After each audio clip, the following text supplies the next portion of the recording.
Paul Pogba is not likely to consider a return to Manchester United as the France midfielder, who has recently returned from a drugs ban, weighs up his options. The World Cup winner, 31, is currently training in Miami and, according to reports, looking to join a club in one of Europe's top 5 leagues. However, a third stint at Old Trafford is not expected to happen, despite Pogba being available for no fee after he came to a mutual agreement to rip up his contract with Juventus last week. Pogba was given a 4-year ban in September 2023 after he was found to have given a positive doping test that saw his testosterone level raised in August of that year. But he then had the length of that suspension reduced to 18 months on appeal, meaning he is free to return to action in March of next year. In a statement confirming his Juventus departure, Pogba said, "There are times when things don't go the way we want, but one thing is certain, the bond I have with you, dear fans, will remain unforgettable. You have given me so much, more than I can express in words, and I will always carry with me all the affection you have given me. You will always be in my heart. Good luck, Juventus." The Italian club released their own confirmation. Juventus Football Club and Paul Pogba announced that they have reached a mutual agreement for the termination of their contract as of the 30th of November 2024. The club wishes Paul the very best for his professional future. Pogba has also insisted that he can hit the same heights as before his ban, adding, "I'm still the same player but with a different hunger," he said. "I am more motivated. I am more hungry. I will appreciate the game more than before after it was taken away from me. I realised how important it was for me. I tasted what life is after the career." United, meanwhile, are expected to sell some players before any future signings are sanctioned. However, new manager Ruben Amorim, who will take charge of the club for the first time against Ipswich on Sunday afternoon, may be determined to reshape the squad left by Erik Ten Hag. Pogba's immediate future remains uncertain, but his determination to reclaim his place among Europe's elite is evident.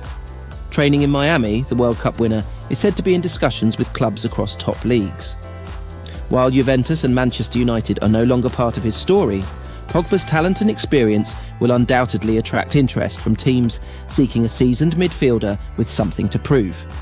As he looks ahead to March 2025, Pogba is focused on rebuilding his career with a renewed hunger for success.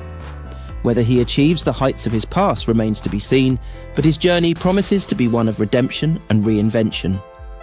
Meanwhile, Manchester United is entering a new chapter under Ruben Amorim, who faces the challenge of revitalising a squad left in flux after Erik Ten Hag's tenure. Amorim's managerial debut against Ipswich this weekend will offer a glimpse into his plans to reshape the team's identity. As Pogba seeks a fresh start, United is also striving for renewal, albeit on a different path. The roads of Pogba and the Red Devils may no longer cross, but both are poised for transformative journeys ahead. The sun had barely risen over Carrington, but the Manchester United training ground was already alive with energy. Players whispered among themselves, excited yet curious about what lay ahead.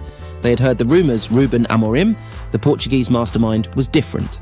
At precisely 9 a.m, Amorim strode onto the pitch, with a confidence that immediately commanded respect. His whistle hung loosely around his neck, and a clipboard filled with diagrams and notes was tucked under his arm.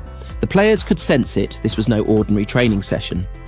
"All right everyone, gather round," Amorim called out. His voice was calm but carried an authority that silenced the chatter. As the players formed a circle, he laid out his plan. "We're going to play football the way it's meant to be played," he began, his words sparking a ripple of excitement. "Fast, fearless, and together. From today, we start building something unstoppable." Amorim's methods were unlike anything the squad had experienced before.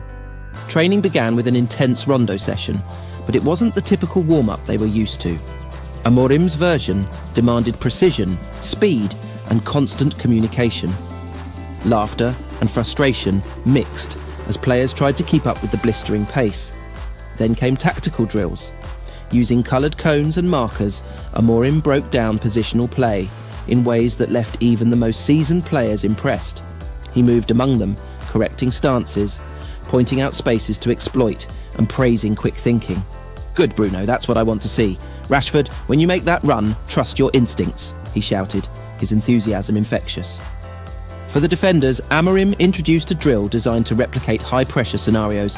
Lisandro Martinez and Raphael Varane locked eyes as they prepared for the challenge. "Stay compact, communicate and anticipate," Amorim instructed. As the session progressed, the players found themselves pushing harder, smiling more, and rediscovering the joy of the game. The final segment of training was a scrimmage, but with a twist. Amorim introduced rules that forced the team to adapt, think creatively, and trust one another. Goals weren't celebrated by individuals, but by the entire team. When Garnacho scored a screamer, Amorim clapped and yelled, "That's it! That's the Manchester United spirit!" By the end of the session, the players were exhausted, but exhilarated. The camaraderie was palpable, and even the younger players felt like they belonged. News of the extraordinary session spread quickly. Staff members who watched from the sidelines couldn't contain their excitement. "I've never seen anything like it," one of them admitted. Back at Old Trafford, fans began sharing clips and photos from the day. The hashtag Amorim era started trending, with supporters marvelling at the energy and passion radiating from the squad. "This is it," one fan tweeted. "This is the Manchester United we've been waiting for." As the players left the pitch, drenched in sweat but smiling, Amorim stood watching them, a satisfied look on his face. He knew this was just the beginning, but he also knew the foundation had been laid. "See you all tomorrow," he said with a nod, "and come ready to work." For the first time in years, Manchester United felt like Manchester United again. Ruben Amorim wasn't just a coach, he was a man on a mission to restore the pride, passion and power of one of the greatest clubs in football history. The Amorim revolution had begun.